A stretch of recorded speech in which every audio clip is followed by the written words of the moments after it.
15वीं सदी में एक फकीर हुए कबीर। उन्होंने एक ऐसा सवाल उठाया जो आज भी हमें अंदर तक झकझोर देता है। सोचिए, क्या हो अगर सच्ची आजादी का रास्ता अपनी ही बसाई दुनिया को तबाह करके मिले। कबीर का जो फलसफा है ना, वो कोई आसान जवाब नहीं देता, बल्कि वो तो एक क्रांतिकारी बदलाव की बात करता है। तो जरा इस दोहे को सुनिए।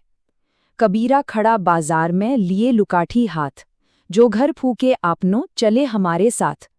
अब इसका सीधा सा मतलब क्या है? मतलब ये कि कबीर हाथ में एक जलती हुई मशाल लिए बाजार के बीचों बीच खड़े हैं और आवाज लगा रहे हैं, कह रहे हैं, जिस किसी में अपना घर जलाने की हिम्मत है वो मेरे साथ आ जाए। अब ये कोई मामूली बुलावा तो है नहीं, ये तो सीधी सीधी एक चुनौती है। तो सवाल उठता है कि कबीर के इस चौंका देने वाले बुलावे का आखिर असली मतलब क्या है?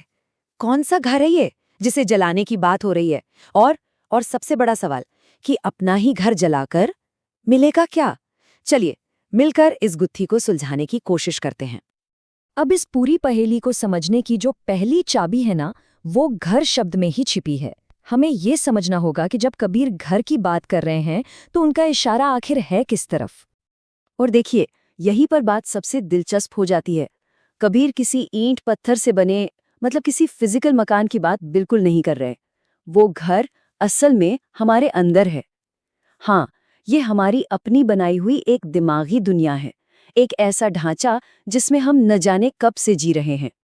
तो ये अंदर का घर बना किस चीज से है? ये बना है हमारी मान्यताओं से, हमारी उन पुरानी धारणाओं से जो अब शायद खोखली हो चुकी हैं। इसकी दीवारें हैं हमारा अहंकार और दुनिया की चीजों से हमारा गहरा लगाव, हमारा मोह। सच कहें तो ये एक तरह की आरामदायक जेल है जिसे हम अपना घर मान बैठे हैं और इसे छोड़ना ही नहीं चाहते, भले ही अंदर हमें घुटन क्यों न महसूस हो रही हो। तो ठीक है, ये मानसिक घर तो समझ आ गया, लेकिन अगर इसे जलाना है तो आग कहाँ से आएगी? यहीं पर कबीर के हाथ में जो वो लुकाठी है, यानी जो मशाल है, उसका असली काम सामने आता है। देखिए, ये मशाल सिर्फ आग पैदा करने के लिए नहीं है, ये विवेक की रोशनी है। ये है आत्मज्ञान और तर्क की वो चिंगारी जो हमें हिम्मत देती है कि हम अपनी ही मान्यताओं पर सवाल उठा सकें। ये एक ऐसी रोशनी है जिसमें हमें साफ साफ दिखने लगता है कि अरे, हमारी कौन कौन सी सोच हमें जकड़े हुए हैं, हमें बांध रही है। और इसीलिए ये समझना बहुत जरूरी है कि अपना घर फूकना कोई तोड़फोड़ या विनाश का काम नहीं है। नहीं, ये तो एक बहुत ही हिम्मत वाला और बहुत जरूरी काम है। ये अपनी ही बनाई हुई दीवारों को तोड़ने और सही मायनों में खुद को आजाद करने का एक प्रोसेस है। तो फिर सच्चाई की तरफ जाने का रास्ता क्या है? कबीर के हिसाब से ये एकदम साफ है। पहला स्टेप, विवेक की मशाल को हिम्मत के साथ हाथ में थामना। दूसरा स्टेप, उसी मशाल से अपनी पुरानी सोच, अपने अहंकार और अपने मोह के घर को जला देना। और तीसरा और सबसे अहम स्टेप, उस राख के ढेर से आगे बढ़कर एक सच्ची राह पर चल पड़ना। लेकिन एक सवाल मन में आ सकता है कि भाई, इतनी बड़ी कीमत क्यों चुकाई जाए? इस मुश्किल रास्ते पर चलने से आखिर मिलेगा क्या? कबीर कहते हैं कि इसका जो इनाम है वो है एक ऐसी अवस्था जहां मन के सारे संघर्ष ही खत्म हो जाते हैं। इस अवस्था को कहते हैं द्वंद्व मुक्त अवस्था। द्वंद्व मुक्त यानी एक ऐसी स्टेट जहां मन के अंदर की खींचतान, जो लड़ाई चलती रहती है, वो बाकी ही नहीं रहती।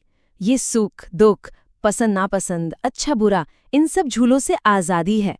वही झूले जो हमें हर पल थकाते रहते हैं, है ना? और इसका लॉजिक बहुत सिंपल है। जैसे ही दुनिया की चीज़ों से हमारा जो गहरा वाला अटैचमेंट है वो ख़त्म होता है, उनसे जुड़ी दिमागी परेशानियां भी अपने आप ख़त्म हो जाती हैं। सोचिए ना, जब किसी चीज़ को कसकर पकड़ेंगे ही नहीं तो उसके छूट जाने का दर्द भला कैसा होगा?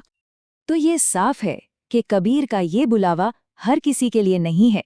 ये सिर्फ उन हिम्मत वाले लोगों के लिए है जो सच्चाई की खोज में अपना सब कुछ दांव पर लगाने को तैयार हैं। ये उन साधकों के लिए है जिन्हें आराम नहीं चाहिए, बल्कि जिन्हें आज़ादी चाहिए।